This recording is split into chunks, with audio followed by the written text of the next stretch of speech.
Brasil Império, 1822-1889. Da independência à proclamação da República.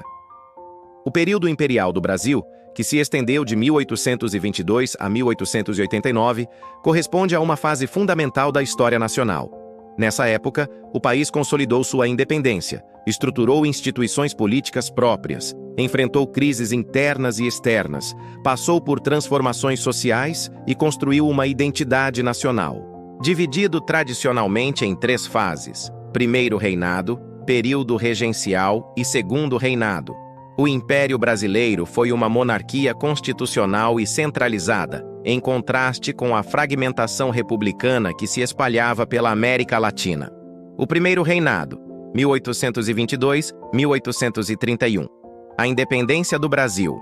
A independência do Brasil foi proclamada por Dom Pedro I em 7 de setembro de 1822, às margens do Riacho Ipiranga, em São Paulo. O movimento foi resultado de uma série de conflitos entre as elites coloniais brasileiras e a corte portuguesa, que após a Revolução Liberal do Porto, 1820, exigia o retorno do Brasil ao Estatuto Colonial. Dom Pedro, filho do rei Dom João VI, recusou-se a voltar para Lisboa, apoiado por setores da elite agrária brasileira. Ao proclamar a independência, foi aclamado imperador do Brasil em dezembro do mesmo ano, dando início ao primeiro reinado. Constituição de 1824. A primeira Constituição do Brasil, outorgada em 1824, estabeleceu a monarquia constitucional hereditária e centralizou o poder nas mãos do imperador. Um dos principais pontos da Constituição foi a criação do poder moderador, atribuído ao imperador como árbitro entre os demais poderes, legislativo, executivo e judiciário. Essa Constituição foi fruto de um conflito com a Assembleia Constituinte de 1823, dissolvida por Dom Pedro I, após divergências políticas. O autoritarismo do imperador e sua dificuldade em conciliar os interesses regionais e nacionais geraram descontentamento, crises internas e abdicação. Durante seu governo, Dom Pedro I enfrentou diversas revoltas e insatisfações. Confederação do Equador, 1824. Movimento separatista e republicano em Pernambuco, reprimido com violência. Crise econômica, queda nas exportações, aumento da dívida externa e inflação. Guerra da Cisplatina, 1825-1828. Conflito com as Províncias Unidas do Rio da Prata pelo controle da Cisplatina, atual Uruguai, que terminou com a independência do território. Esses problemas, somados à impopularidade crescente e à morte de seu pai, o que o tornava herdeiro do trono português, levaram Dom Pedro I a abdicar do trono, em 7 de abril de 1831, em favor de seu filho, Dom Pedro II, então com apenas 5 anos de idade. Período regencial, 1831-1840. Regência trina e unipessoal. Como Dom Pedro II era menor de idade, o Brasil foi governado por regentes até sua maioridade. Esse período ficou marcado por intensos conflitos políticos, disputas regionais e revoltas populares, sendo dividido em 2 fases principais: regência trina provisória e permanente, 1831-1835, regência unipessoal, 1835-1840, com o regente Feijó e depois Araújo Lima. Revoltas regenciais. O Brasil quase se fragmentou durante as regências.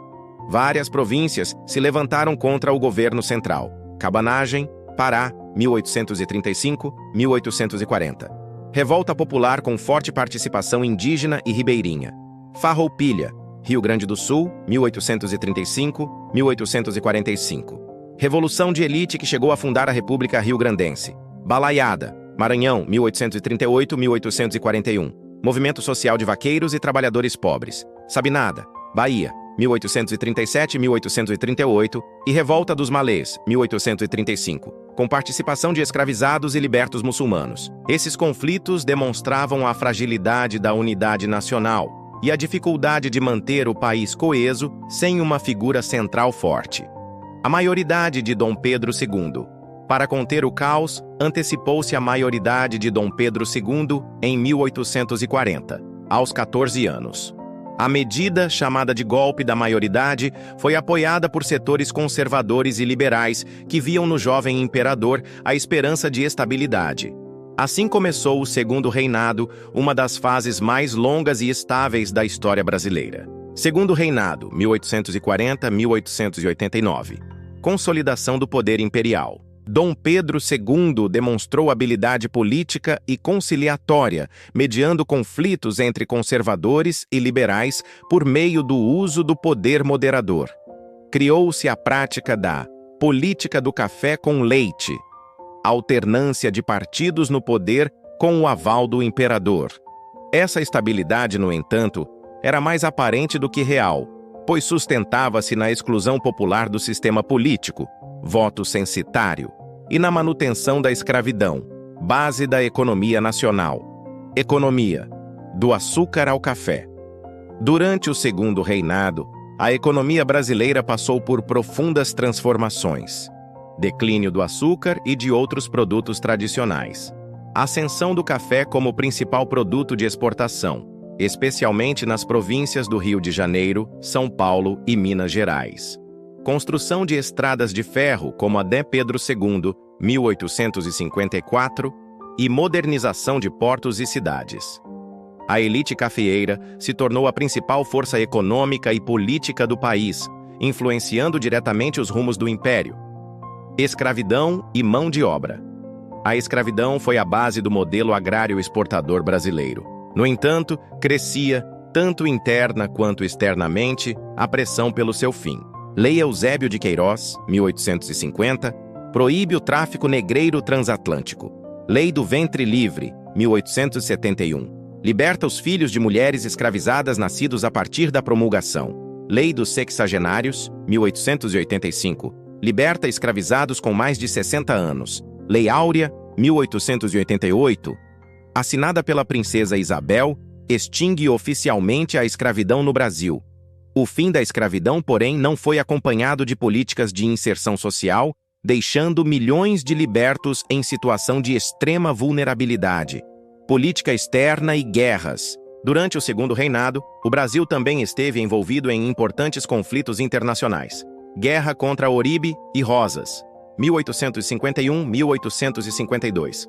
O Brasil interveio na política da Argentina e do Uruguai, fortalecendo sua influência no Prata. Guerra do Paraguai, 1864-1870.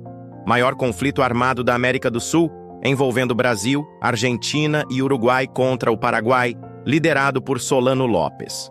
A vitória na Guerra do Paraguai consolidou o prestígio internacional do Brasil, mas trouxe enormes custos financeiros e humanos, além de gerar tensões entre o exército e o império. O movimento abolicionista e republicano.